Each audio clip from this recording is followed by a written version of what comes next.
Today, you'll learn all about HMIs. Maybe you've never heard of an HMI, but I'll bet you encounter them pretty regularly. HMI is short for Human-Machine Interface.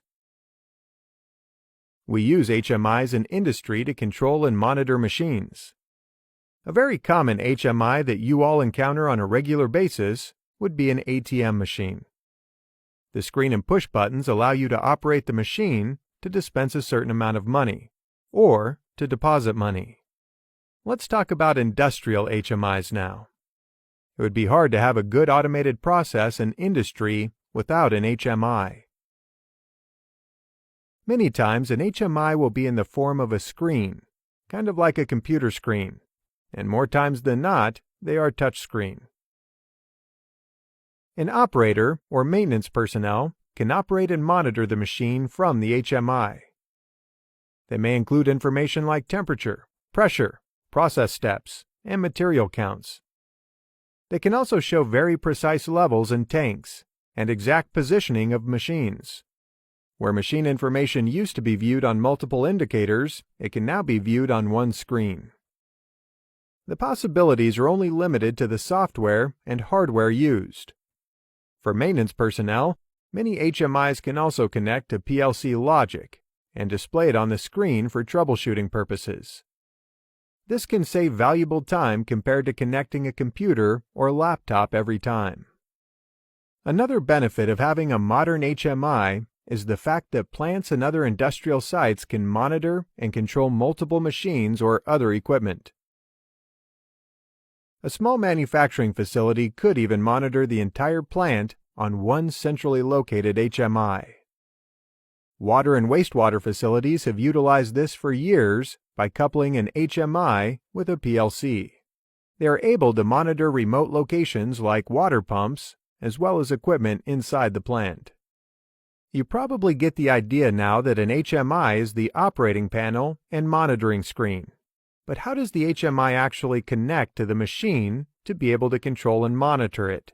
Let's take a look. First, HMIs use special software, so engineers can program them correctly.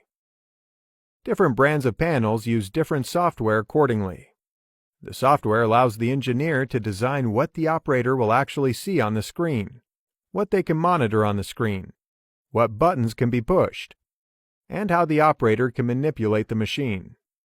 For example, an HMI may have a large tank displayed on the screen with the level of a liquid displayed.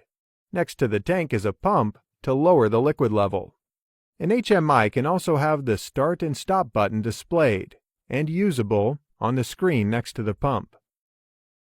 This display would be able to actually turn the pump on and off. But it's not as easy as just placing a button on the screen or a tank with a level on the screen. The person programming the HMI has to program each indicator and button to a specific input or output address of a PLC. This brings up another point. The HMI and PLC need to be compatible. This means they need to be able to talk to each other. They do this on what's called a protocol. Different companies use different protocols. Company protocols are Modbus, Ethernet IP, and Profibus. These are all just industrial networks, kind of like the network you may have in your home with multiple computers, TVs, or other devices connected to each other. Industrial protocols connect the different PLCs, HMIs, and other machines to each other. Protocol information is easily found on each manufacturer's website. Once the PLC and the HMI are talking, then whatever's programmed into the HMI can be used to monitor and control PLC functions. Let's review. Today, you've learned some of the basics of an HMI, or Human-Machine Interface. These are the monitors and controls of a machine that allows the operator to run a machine or monitor a machine. Engineers can program an HMI to perform almost any function that can be controlled, or information that can be monitored by a PLC. HMIs and PLCs work together to monitor and control the machine. This means they have to be compatible, and they also have to speak the same language, so to speak. This comes in the form of a protocol, which is just an industrial network. Please stay tuned for another informative video from RealPARS.